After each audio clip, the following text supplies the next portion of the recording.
aprendido. ¿Sí? Por eso hay que ir aprendiendo y adiestrando los conocimientos. Sí, muy interesante.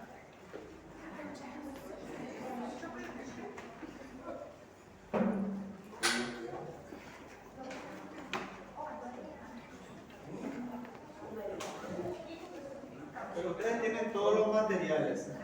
Van a tener la presentación, van a tener el libro, tienen una clase presencial, tienen una práctica. ¿Qué les falta? Poner las pilas. Vergonha na cara. Técnicas para aprendizaje. Vergüenza na cara. ¿Cómo? Unas buenas técnicas para... No, hay unas buenas técnicas, más bien, la primera cosa es voluntad. Y para que haya voluntad, a uno le tiene que gustar lo que hace. Pero Sí, a uno le... aquí quiere decir que todos tenemos muy buena voluntad. Claro.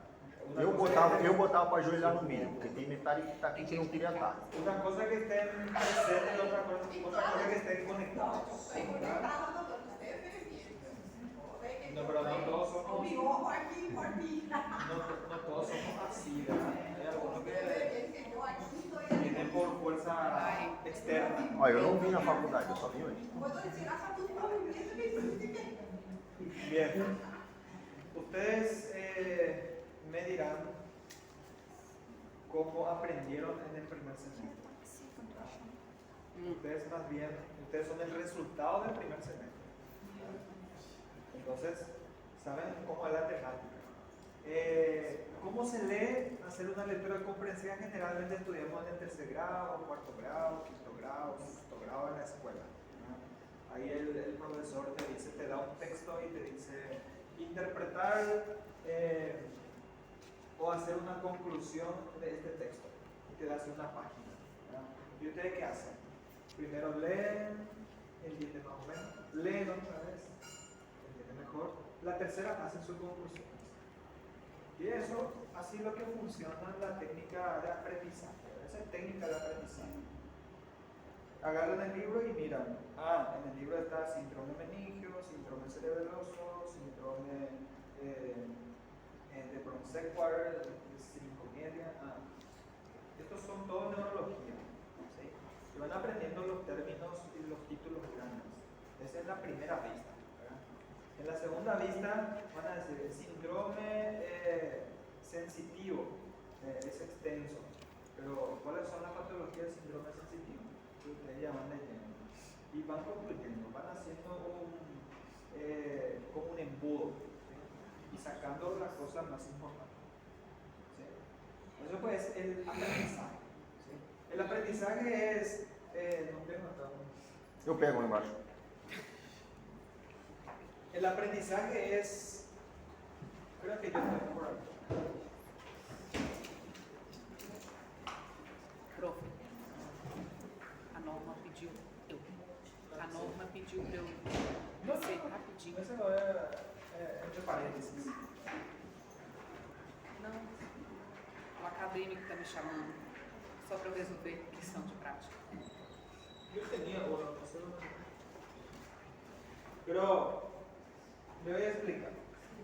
El aprendizaje tiene tres conceptos importantes que muchas veces no conocemos. ¿Sí?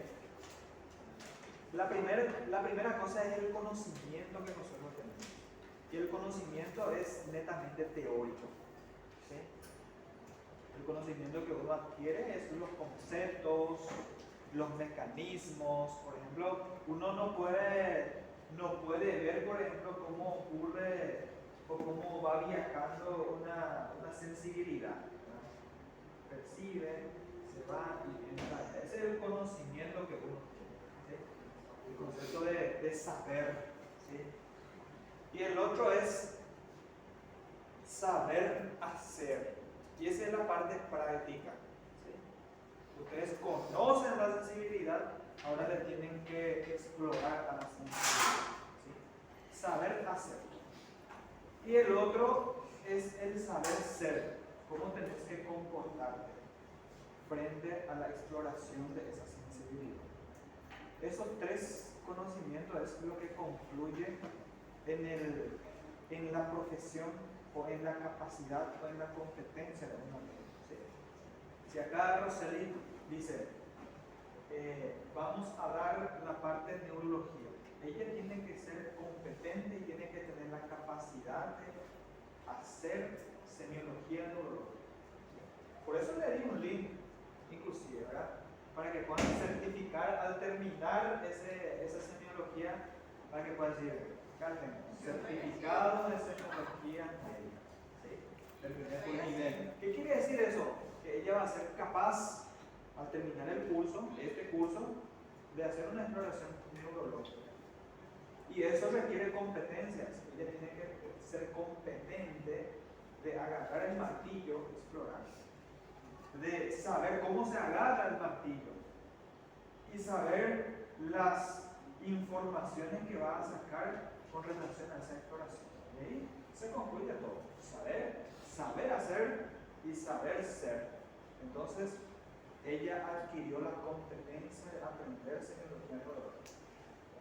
¿Sí? Con todas las capacidades que tiene. Ella tiene capacidad, sí tiene capacidad. Puede ver, puede escuchar, puede venir a la clase. Entonces tiene capacidades que yo le puedo extraer eso. Entonces tiene competencia y puede adquirir competencia para hacer eso. Y cada uno de ellos, cada uno de ustedes tiene esa capacidad. ¿Verdad? Sí, gracias. Ya le expliqué ahí, pero te vamos a explicar a vos también. ¿Sí? Entonces ese es estudiar. ¿Sí? Ese es estudiar. Saber hacer y saber ser. Ahí confunde todo lo que usted tiene que hacer. Capacidades, todos tienen. Todos tienen neuronas, todos tienen cerebro. Le damos tiempo para salir a refrescar la memoria, venir ya con chocolate en la boca, aumentar la glicemia, mejorar la frecuencia cardíaca, mejorar la respiración. Todos tienen esas posibilidades.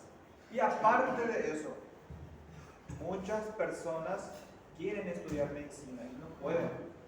¿Sí? No pueden pagar, no tienen tiempo, no tienen cómo venir. Si ustedes son afortunados y tienen que aprovechar. ¿Sí? Ustedes tienen la fortuna de venir hasta acá y de escuchar cada uno de lo que le decimos. Tienen la fortuna de ir al hospital a ver un enfermo. ¿Sí? Aprovechen eso. No pierdan esta posibilidad. Si se les da la oportunidad, no pierdan. ¿Sí? Porque los alumnos quienes no aprenden es porque no aprovechan. Y tenemos que ser autóctonos. ¿Sí? Yo tengo que ser responsable de mi aprendizaje. Y pregunten, ¿no?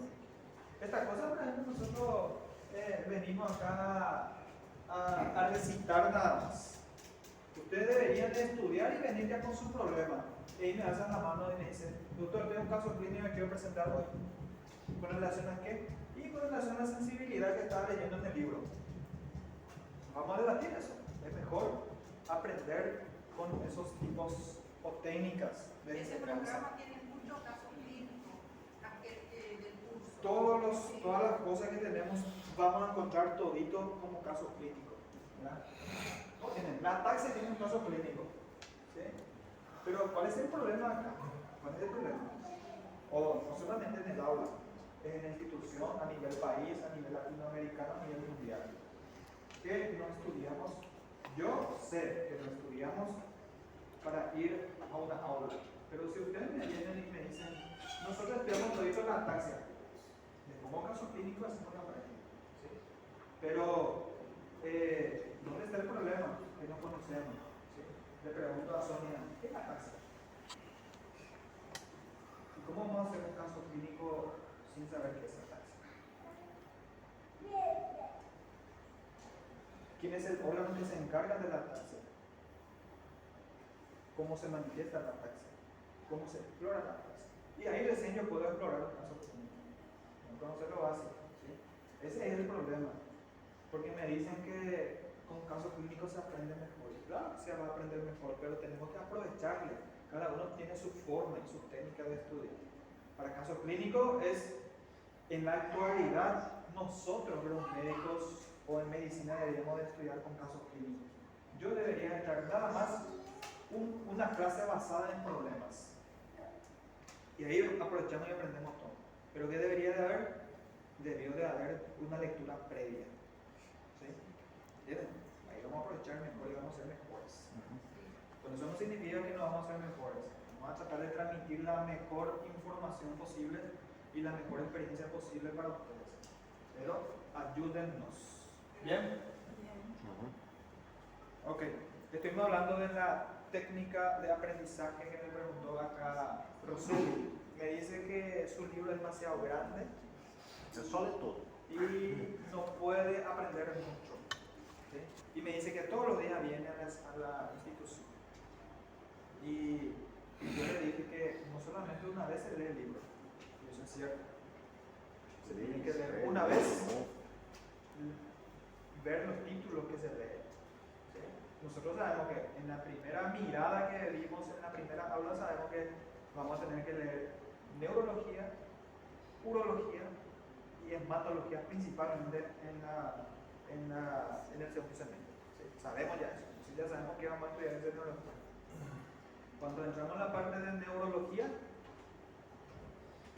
y le entregué ahí el programa, que ustedes dicen, vamos a estudiar acá signos y síntomas generales, vamos a estudiar acá sensibilidad, motor, cómo se explora, cómo se evalúa la anatomía, cómo se explora un síndrome meningio, un síndrome piramidal, extrapiramidal. Entonces sabemos los contenidos y después nos vamos a cada uno de ellos desarrollar, ¿sí? Conocer. Entonces, generalmente se requiere de unas 3 lecturas como mínimo para poder aprender, ¿verdad? Al menos el 20% de lo que está en el libro, porque nadie va a decir que yo aprendí todo ello, ¿verdad? Por eso nosotros los docentes buscamos las cosas específicas que ustedes deben de aprender y eso les ponemos en el examen, ¿verdad? Entonces, cosas importantes que ustedes tienen que leer y estudiar. Yo no voy a sacar las cosas que a ustedes no les van a servir en su vida diaria, ¿sí? No voy a poner ahí, qué sé yo, alguna patología extraña que nunca se ve, que nunca ustedes van a ver, o capaz uno pueda ver en toda su vida. No. Le voy a poner una patología que siempre van a encontrar ustedes, ¿sí? Se van a un hospital y encuentran un paciente politraumatizado y le preguntan, ¿qué es un síndrome de Wurzel-Walker? ¿Por qué? Porque eso se ve, en cada semana puede haber uno y siempre se evalúa, ¿verdad? Por repetición se aprende. ¿Bien? Ahora vamos a ir a la parte de la coordinación. ¿Sí? En otro término, taxia. ¿Sí? Taxia es un término medio que se utiliza para englobar a la coordinación. Porque si yo le digo a un paciente, el problema es coordinación, ¿verdad? Y me dice, no, pero en casa yo estoy muy coordinado. ¿Sí? Me coordino con mi pareja, me coordino con mis hijos, y hacemos muchas veces un churrasco ahí, y todos nos coordinamos. Pero no, a eso no se trata, somos médicos. Nosotros, cuando hablamos de cuerpo humano, estamos hablando de la taxia. Taxia se llama, fisiología. ¿Sí? Entonces, coordinación motora a cargo del sistema nervioso cerebroespinal, que participa también el cerebelo. ¿Sí? El sistema nervioso central y la parte medular. ¿Sí? Tenemos esas interconexiones que nos facilitan la naturaleza y para hacer la coordinación. ¿Sí? Yo tengo que coordinar, mover la cabeza con el ojo, para mirar ahí, coordinar. Tengo que hablar y expresar, mover las manos en coordinación. De nada les sirve a ustedes. Vamos a hablar de la ataxia. ¿Hay una coordinación? No, hay una coordinación. ¿Qué van a aprender ustedes? Nada. ¿Sí? Tiene que haber una coordinación. Bien. Y la patología se va a llamar ataxia. La palabra a la antepone el prefijo y que significa nada. ¿Sí? No hay. Si yo te digo a Roseli, quiere decir que Roseli está presente pero no está. Es un ejemplo nada, ¿verdad? Es la palabra prefijo que le pongo. Trastorno motor sin parálisis. Importante es, no estamos hablando del nervio motor que le controla, ¿sí? Sino que lo que le va a equilibrar a ese nervio motor, cuánto debe de estirarse, cuánto debe de esforzarse. ¿Cómo? Puede ocurrir, vamos a ir más a profundizar eso, ¿sí? Puede ocurrir, ¿sí? Bien. Estamos en la coordinación. Si vos me preguntás si hay una inflamación, no, el problema va a ser sensibilidad de un plexo. Si hablamos de plejía, no, vamos a hablar ahí de piramidal, no es eso el problema. Acá de la coordinación, ¿verdad? De medir qué tanto puede movilizarse, qué tanto puede reunirse. Por eso el paciente me había dicho que se coordinaba bien en su casa, con su familiar y demás. ¿Qué quiere decir eso? Que hay todo un equilibrio. Se puede movilizar. Y nosotros hablamos del cuerpo humano y decimos taxia, normal, ataxia patológico. ¿Sí?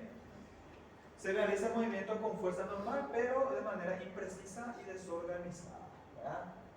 Está integrado por sistema propioceptivo, fibras que desde la periferia conducen impresiones sinestésicas, músculo, laberinto, ojos y el sistema nervioso central. ¿Quiénes participan acá en la taxia? Taxia, ¿sí? Cerebelo, corteza cerebral, vía córtico-cerebelosas y vía córtico-espinales. Cualquier lesión que ocurra va a tener trastorno de la coordinación, va a tener ataxia. ¿Sí? Ahora vamos a explorar dónde o cómo se manifiesta, si el problema es solamente cerebeloso o si el problema es solamente vías córtico-espinales. Y vamos a ver. ¿Sí? Bien. Exploramos taxia dinámica y taxia estática. Dinámica cuando se mueve el paciente. ¿Vieron? Cuando yo camino, tiene que coordinar el pie izquierdo con la mano derecha, ¿sí? Para llevar el equilibrio. ¿Sí? Esa es la dinámica, el movimiento. Y la estática, yo me quedo. Y al quedarse, no significa que no haya ningún trabajo. Claro que hay trabajo. Los músculos se contraen por un lado, por el otro lado se tienen que relajar para mantenerse en un equilibrio. Sinergismo. ¿Verdad? Bien. En reposo. La taxia dinámica para los miembros inferiores, recuerden siempre, cuando explora el sistema nervioso, generalmente se hace primero con los ojos cerrados. ¿Sí? Primero ojos cerrados, cerrado, acá dice primero ojos abiertos. Y claro, cuando uno se tiene que parar, tiene que mirar dónde está y después cerrar, ¿verdad? Prueba de talón-rodilla. Así es una coordinación. Yo le digo a mi paciente, toque el talón derecho con la rodilla izquierda. Evaluamos un montón de cosas. Primero la interpretación y demás cosas. Si está bien ubicado, su batistesia, todo eso lo estamos explorando, ¿verdad? Entonces, si el paciente puede hacer estando parado, yo estando parado puedo hacer talón, rodilla, ¿sí? Talón, rodilla. Y estando en decúbito dorsal también puede hacer. Sí, es una coordinación, ¿verdad? Si no es una coordinación, va a estar impreciso, no va a tocar el talón contra la rodilla, o puede quedar con movimientos torpes, vamos a decir, ¿sí? No hay coordinación. Otro en el miembro superior puede ser prueba de índice nariz, o índice o índice oreja, ¿sí? Con los ojos cerrados. Toca la nariz, y toca la nariz. Toca la oreja, ¿sí? O tocar los dos. ¿Sí? A ver la coordinación. ¿Okay? Puede haber un lado bien coordinado y otro lado no bien coordinado. ¿Sí? Puede desplazarse. Para el tronco, los ejercicios que se llama Fournier, ¿verdad? El objeto es reconocer rápidamente la fuerza. O sea, si acá a mi paciente yo le digo, levante, camine, da una vuelta y te sentás. Y ahí yo exploro todito, ¿verdad? Si está con un trastorno de la coordinación, puede ser que se caiga, tambalee, movimiento torpe, ¿verdad? Entonces, ahí le evalúo completito. Ese es para el tronco, ¿verdad? Maniobra de Fournier. Hasta inclusive miembro inferior y todo le evalúo ahí. ¿Qué puedo encontrar? Puedo hacerle a los pacientes para evaluar un signo de la coordinación, se llama signo de Romberg, ¿verdad? Hay dos tipos de Romberg. El Romberg general y el Romberg sensibilizado. El Romberg general, yo le pongo a mi paciente y le digo que ponga firme, pies uno al lado del otro, cierre los ojos y se queda al menos un segundo. ¿Sí? ¿Por qué le hago eso? Porque hay fibras aferentes que llegan también al ojo y el ojo puede corregir el desequilibrio. ¿Sí? Y muchas veces ustedes van a decir, ¿se puede caer la gente que cancela los? Y claro, se puede caer. Por eso uno se va a un discurso y le dicen ahí los que hacen el discurso, cierren sus ojos y recen. Y de los 100 personas, ¡boom!, se cae uno. ¿Sí? ¿Por qué? Porque tiene trastorno de equilibrio. Y al cerrar los ojos no hay nada que le pueda corregir. Entonces está haciendo nada. Esa es la causa. Bien, y vamos a tener romper presente. Romper ausente significa que no hay ninguna alteración. Y el romper sensibilizado es poner nada más pie frente al otro y tratar de equilibrar, ¿sí? Y cerrar los ojos. ¡Tum! Hacia donde se cae. Ese es el romper sensibilizado. ¿Sí? Nada más eso.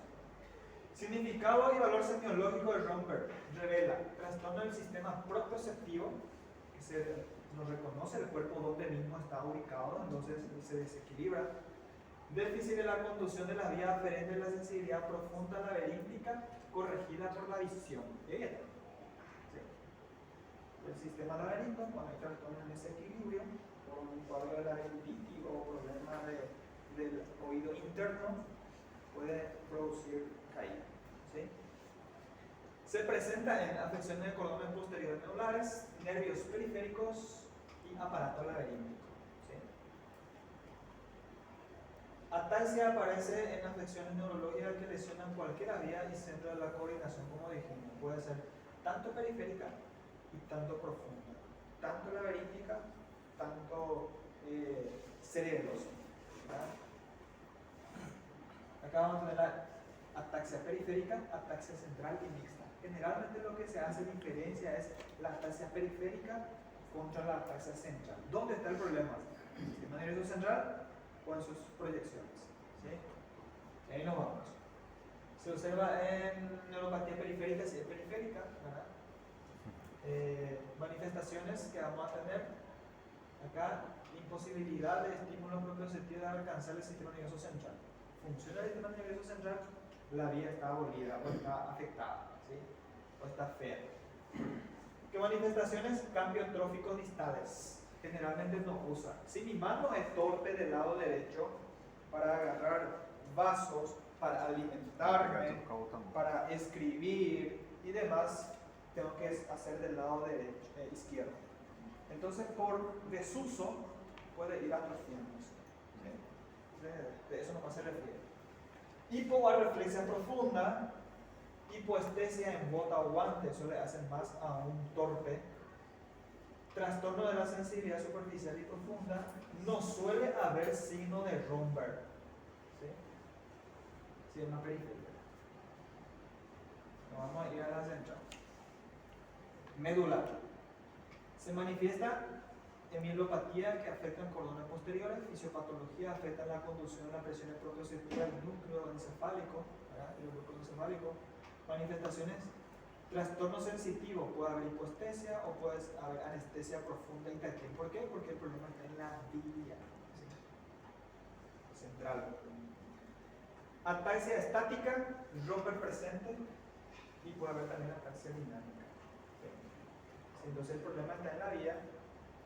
El problema es central, mi paciente se cae. ¿Sí? Le hago romper, mi paciente tiene manos torpes, trastorno de la coordinación. Le hago romper ausente. ¿Sí? En periférica. En periférica. Y tengo que buscar las lesiones que pueden causar en la parte periférica. ¿Sí? Estas patologías. Si está presente, busco entonces lo que pueden afectar, ¿qué? Medular, cerebelosa. ¿Sí? ¿Y qué vamos a ver en la cerebelosa? Y le hago algunas otras maniobras, como por ejemplo la maniobra de la eumetría, falta de sinergia, falta de la coordinación en el tiempo, de adococinesia. ¿Sí? Aparte de que va a tener este paciente, trastorno de la coordinación en general, hay una cosa muy importante que ustedes tienen que ir viendo: eumetría. Con tan solo yo pasarle un vaso de agua a ese paciente, no va a poder dimensionar su movimiento. Ese es trastorno de la eumetría. No dimensiona hasta dónde puede mover, ¿sí? Si yo le paso esto, no, normal. Ahí. Primero lo normal, no lo patológico. ¿Qué hace? Abre su mano normalmente y el movimiento que hace es agarrar. ¿Qué hace con el trastorno de la eumetría? Y principalmente de los trastornos cerebelosos. Abre de más. Todo es de más. Si vos le escribí un A, la letra A, le escribí A. Si yo le pongo así 2 líneas y que junte esas líneas, va a pasar todo, ¿sí? Todo es de más acá. Que después vamos a ver en el síndrome extrapiramidal, todo es micro, todo es disminuido, ¿sí? Acá es todo aumentado, ¿sí? Yo le paso agua, abre de más y aparte de eso choca, porque no mide, ¿sí? Por eso cuando generalmente a ustedes le pasan cuando tienen un trastorno cerebeloso los pacientes, pues le pasas y te agarra con las 2 manos, ¿sí? Porque ahí no va a tener la posibilidad de echar el agua, ¿sí? ¿Por qué? Porque se va a ir acostumbrando y aprendiendo con ese movimiento también, ¿sí? Romper ausente dijimos que es central, ¿verdad? Central es romper ausente, dijimos nosotros. Problema cerebeloso. Aparte de eso que va a tener este paciente, dijimos, periodaumetría, falta de sinergia. No le da compás. Sinergia significa que cuando un músculo se contrae, el otro tiene que inhibirse, ¿verdad? Para que pueda hacer movimientos. O le hace simplemente la dialogosinesia, y ahí dice movimientos alternos de una parte del cuerpo, así, coordinación, ¿sí? Vos le decís, movilizar tu mano, los dos al mismo tiempo, hacia arriba y hacia abajo. O al revés. Ahora le puedo hacer al revés. ¿Hay coordinación? Sí. Los pacientes que tienen un síndrome cerebeloso no va a poder hacer eso. Uno mueve bien y el otro estorba. No es coordinado, ¿sí? O le haces al revés y no puede hacer. En algún momento tiene que hacer otra vez. ¿Verdad? No puede controlar, ¿sí? Bien. Y se pone de pie, está oscilado, ¿sí? Pero no se cae. No se cae este paciente. Vos le pones acá con los ojos cerrados, Robert, cuando se va a caer, se ataca. Ese es lo característico que va a tener. Dismetría, reflejo pendular, temblores, puede tener. De ahí tener la ataxia, se llama luego descoordinación. Y los pacientes con esa característica no caminan así firme. Generalmente camina con base de sustentación, controlando ese movimiento para que no se caiga. Otra enfermedad es la clase de Friedrich. No es frecuente. Praxia. Praxia es lo normal. Apraxia é o errado. No. El central generalmente es la ausencia independiente de la presión. Exceto um pequeno. Por eso va a ser, por ejemplo, Apraxia. la patología de una laberintitis, por ejemplo, es periférica. Recuerden que estudiamos parenterales periféricos. Una inflamación de los receptores. Laberintitis. Y esa laberintitis, que tiene una infección del oído, ese paciente va a caerse. ¿Sí? O si tiene un trastorno de su otolito, recuerden que el otolito está formado por electrolitos, que se mueven los conductos semicirculares para que uno pueda estabilizarse. Si está alterado de eso, el paciente no va a poder hacer romper, o sea, no va a ser negativo, va a caerse, ¿sí? O sea, va a ser presente, va a caerse el paciente al corregir con la vista. Generalmente estos pacientes tienen mareo, náuseas muchas veces, y le haces romper y va a estar presente, se va a caer. Periférica se cae, central no se cae. ¿Sí? ¿Ves la diferencia que existe? Y la praxis son los movimientos aprendidos. ¿Sí? Generalmente creo que había dos tipos de praxia. ¿Sí? La praxia transitivo e intransitivo. ¿Verdad? Intransitivo, por ejemplo, sin objeto. Sin objeto. Y transitivos son con objetos que se aprenden. ¿Verdad? Que por ejemplo, ¿cómo podemos explorar esta praxia? Puede decir, por ejemplo, al pelo. Al pelo. ¿Sí? No conocen el pelo. Sí, que era pelo. Algún gestos, por ejemplo, adiós. Sí, aprendió. Chao. Aprendió. ¿Sí? Ese es el movimientos intransitivos.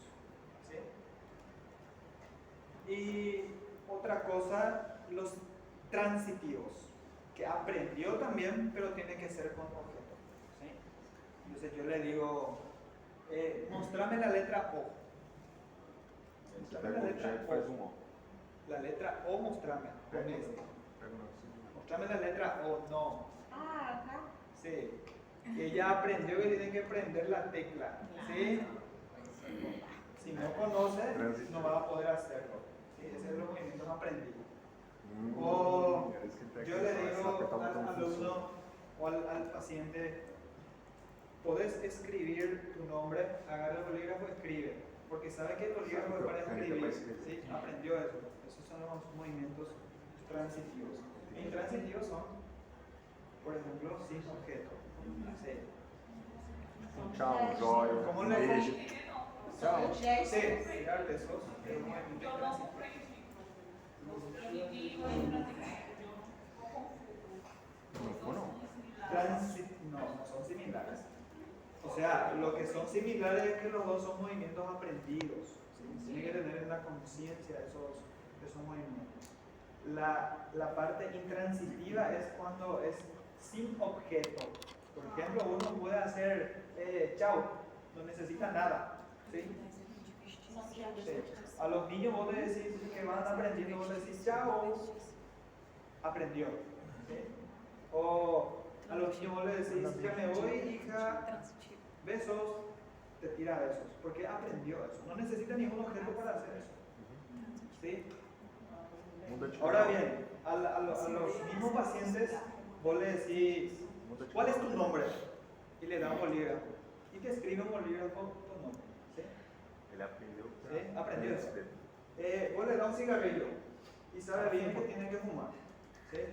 Vos le das un fósforo y sabe bien que tiene que prender. ¿Sí? No es necesario que se le diga.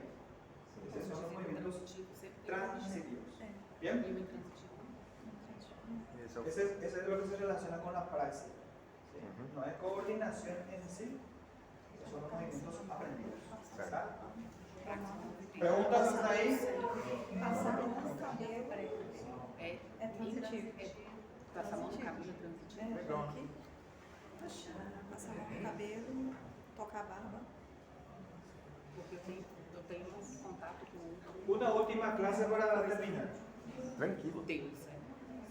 Creo que se están sintiendo a gusto. ¿Verdad? Tudo bem isso aqui. Entendeu? Nossa, agosto está com 60 dias. Sí, entonces tiene 120 presentaciones nomás. Só gestos expressivos. Só temos La parte de anatomía vamos a ir haciendo así puntos claves. La fisiología de la parte de cerebelo. Ustedes ya saben que el cerebelo está ubicado en la fosa posterior de la región occipital dentro del cráneo. ¿Sí?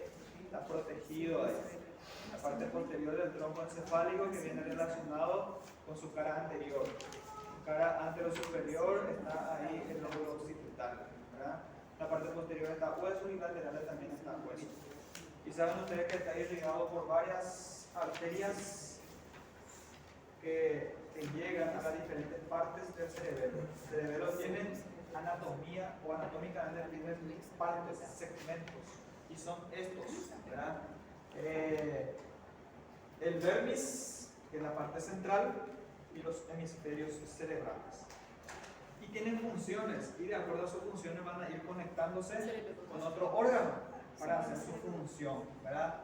Por ejemplo, se denomina arquicerebelo la parte del cerebelo que va a interconectarse con la parte vestibular. Que recuerden que en el equilibrio nosotros dijimos, ¿es central o es periférico? ¿Sí?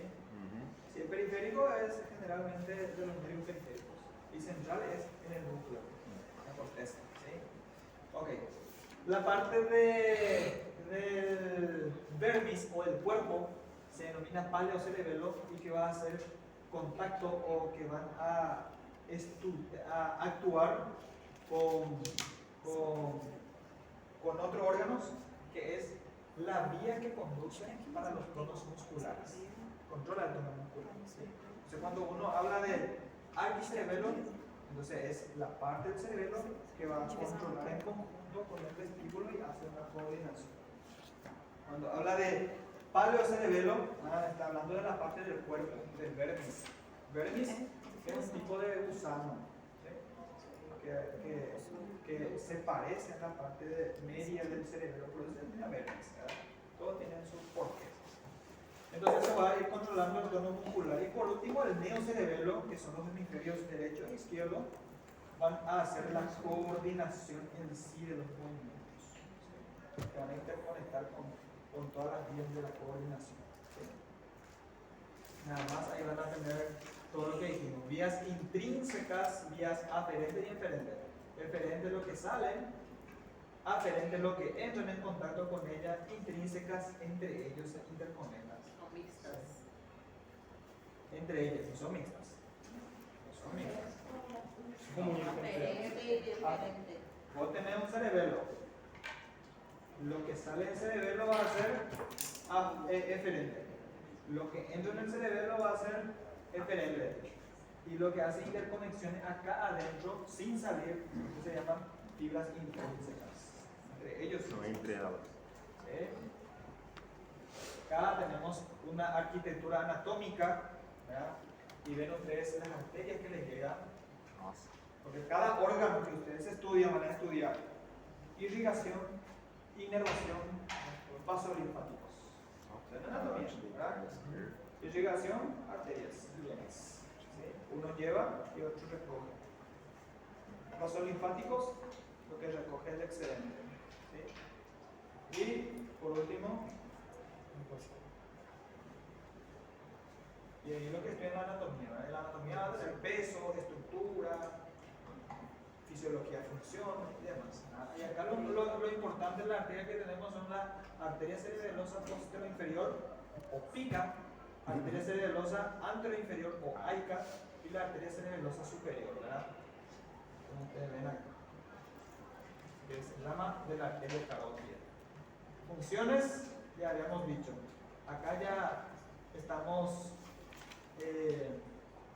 sintetizando todo, ¿verdad? Vaya a la vestibular, para el tono muscular y para la coordinación. ¿Sí? Equilibrio, tono y coordinación. ¿Sí es? ¿Sí? Entonces, esto nada más lo que repito es hemisferio, anatomía, ¿verdad? Síndrome cerebeloso. Este es el conjunto de signos y síntomas que aparecen, ¿verdad? Ocasionado por la enfermedad del cerebelo, puede presentarse en forma aislada o asociarse a otro trastorno neurológico, por ejemplo, signos piramidales, sensitivos, lo cual depende de la enfermedad actual. No viene aislado muchas veces. ¿Por qué? Porque si yo tengo un ACV isquémico, ocurrió acá una trombosis, entonces altera esta parte y también va a alterar esta parte del cerebro. Viene solo. Si yo tengo un politraumatismo, ¿sí? ¡Pam! Sufrió un accidente, rompió acá la parte de la base del cráneo, entonces va a tener trastorno del cerebelo más una parte del otro. Si yo tengo un tumor, excepto que el tumor esté netamente en el cerebelo, va a producir solamente síndrome cerebeloso. Pero generalmente los tumores no vienen solo acá. Puede comprimir el tronco encefálico y puede comprimir el cerebelo o el parénquima cerebral. Entonces, muchas veces, en muchos casos, no vienen solo. Pero si es que vienen solo, es muy fácil. ¿Sí? Es extremadamente fácil de diagnosticar. Vamos a ir más. ¿Sí? Tenemos signos subjetivos, síntomas subjetivos, que son del paciente, y signos objetivos. Excelente. Y esto normalmente quiero que ustedes se recuerden. ¿Sí? Subjetivo, síntoma. ¿Sí? El paciente va a tener tendencia a vómitos, tendencia a cefalea, tendencia a vértigo. ¿Sí? Acá vértigo y le van a estudiar síntomas muy constantes en las lesiones cerebelosas. ¿Sí? A veces aparecen cuando el enfermo se encuentra en prestación, otras veces en decúbito horizontal, cuando el enfermo está acostado sobre el lado opuesto al de la lesión. ¿Sí? Cefalea, ya saben la definición de cefalea, es una sensación desagradable que puede producirse generalmente la cefalea holocraneana. Si es hemicraneana va a ser otro tipo de cefalea. Vómitos. Estos dos últimos síntomas son más de hipertensión intracraniana que acompañan a ciertas lesiones cerebelosas, ¿verdad? Pero en la mayoría de los casos aparecen. Los objetivos. Ahora nos toca a nosotros. El paciente ya hizo su trabajo. En la anamnesis dijo ya su edad, dijo ya sus síntomas, y dijo cómo progresó ese síntoma, con qué se acompañó. Ya hizo su trabajo. Entonces ahora nosotros, los médicos, tenemos que pensar hacia dónde irnos, de acuerdo a lo que dijo el paciente. Entonces vamos a hacer, nosotros vamos a objetivar lo que dijo el paciente. Vamos a ver los trastornos estáticos que tiene, trastornos cinéticos, trastornos de los movimientos pasivos y si hay otro trastorno más. Lo primero que vamos a ver a los pacientes es la afasia o ataxia. ¿Qué va a hacer? Aumento de la base de sustentación. Entonces eso yo ya veo a mi paciente cuando entra por la puerta del consultorio o cuando entra en urgencias. ¿Sí? Ya viene con su marcha en equilibrio y la base de sustentación aumentada. Y le digo inmediatamente, vamos a hacerle, poder ponerte firme y parar así como soldado, ¿sí? Cerrar los ojos y ahí ya van a decirle, no se cae. Ah, es cerebro. No, es problemas de equilibrio laringial. Es central el problema. Lo sabemos. Temblor estático es un temblor de pequeña magnitud y rápido. ¿Sí? Extender al enfermo los miembros superiores y actitud de juramento. ¿Sí? Es muy sencillo. Es tener una hoja, carpeta, acá tenemos una carpeta. Y vos le decís, una mano primero, mano del juramento. Y ves ahí. ¿Sí? Y cuando tiene un temblor fino, ¿sí? Ahora del otro lado. ¿Sí? ¿Vieron? Yo no tengo tanta discordancia en la coordinación. Ahora bien, si vos tenés un paciente cerebroso, así. ¿Sí? ¿Está? Muy fáciles. Y después seguir con la otra exploración. Ya le hicimos ya Romberg, ya le hicimos mano al juramento. ¿Sí? Desviaciones. El paciente tiende a ir a caer hacia adelante, en la lateralopulsión o hacia cualquier lado. Pero la mayoría de los casos hacia adelante. Hipotonía muscular. Los músculos enfermos no, son más blandos que los del lado sano y los movimientos pasivos más amplios. ¿Sí? Ahí nos vamos para ver la estabilidad, por ejemplo. Vemos si un lado, puede ser que un lado tenga problemas. Entonces el paciente trata de apoyar el otro lado, el cuerpo, y el otro descansa, porque el otro no vale. Si se pone ese lado, puede caerse. ¿Verdad? Gran sinergia de Babinski. Y acá lo que les había dicho yo, que todo es aumentado. ¿Sí? Todo es aumentado. ¿Sí? Entorno cinético, marcha en zigzag. Si ustedes le dicen que camine, va a caminar en zigzag. Hipermetría o dismetría. Si ustedes le dicen que haga la maniobra del índice nariz, esto, a diferencia de las otras patologías, va a sobrepasar todo. En vez de tocar ahí con los ojos cerrados, va a buscar primero y después tocar. No tanto así, puede ser que sea mínimo también. ¿Sí? ¿Está bien? Si ustedes le dicen que haga la prueba de talón rodilla, va a sobrepasar acá hasta la rodilla y él sobrepasa más arriba, ¿verdad? Si ustedes le trazan líneas, lo que les ha dicho, trazan pero sobrepasan todas las líneas. ¿Sí? Si ustedes le dicen que agarre el vaso, en vez de agarrarle normal, generalmente los pacientes cerebelosos abre extremadamente más su mano o su garra, ¿verdad? Abusan. Si ustedes le hacen hacer la prueba de inversión, ¿sí? A diálogo cinético. Si ustedes le dicen que sujeta la mano, generalmente uno se queda un poquitito más abajo, tratando el tono muscular. Lo de la flexión del músculo, son montones de lo que pueden hacer. No, todo lo vamos a hacer. ¿Sí? Ustedes estudian bien Stromberg y aparte de eso, índice nariz o la dialogocinesia, y con eso ya es suficiente. Con todos los datos que te aportan más esas pruebas, ustedes ya dicen que es un síndrome cerebeloso. Entonces ustedes estudian el cerebelo, no estudian al cerebro en sí, sino el cerebelo. Si se acompaña con otro, se acompaña con paresia o crejía de algunos miembros, entonces le estudian a todos. ¿Sí? Bien, donación, supinación. ¿Sí? Inclusive los alimentos, ustedes se pueden fijar cómo se alimentan los pacientes que tienen trastorno de la coordinación. La cuchara agarra y muchas veces, qué sé yo, llevarse al otro lado o le tiene que ayudar a alguien para alimentarse. Y generalmente bajan de peso también, que no se alimentan adecuadamente. demora para se alimentar. Ok. Trastorno de la palabra, muy importante. Usted le dicen, ¿qué tal acá? ¿Cómo es tu nombre? ¿Qué tal, señor? ¿Cómo es tu nombre? Saúl. ¿Sí? Lentamente habla. Y habla así todo entrecortado. Eu tenho um amigo que é assim, do semestre do Valdez. Y hay que ver también, no solamente puede ser que se acostumbre también. Okay. Nistagmo puede tener, entonces van a ir, estos son, ustedes ven a la inspección nada más, como nistagmo, ¿verdad? Movimientos ya sea laterales o horizontales, los más frecuentemente son laterales. ¿Sí? Movimiento de los ojos. ¿Sí?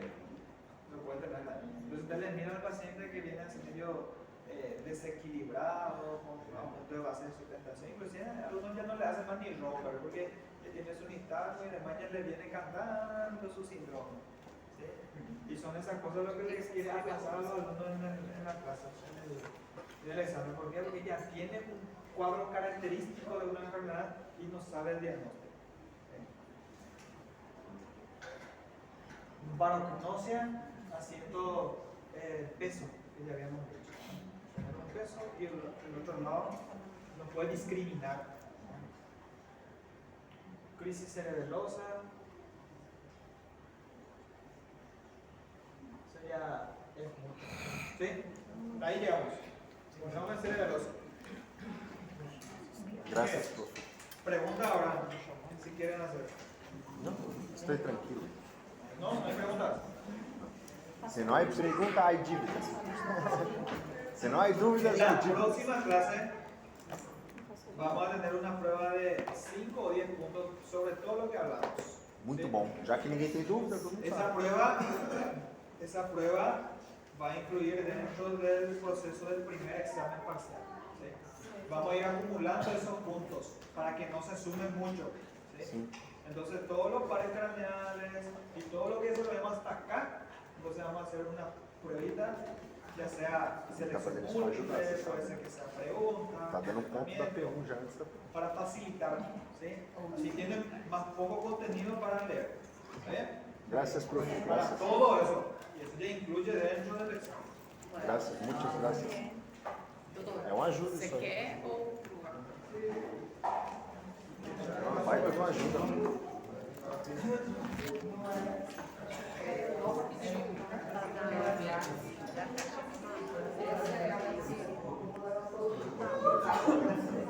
Você quer que eu entregue? o meu é Porque hoje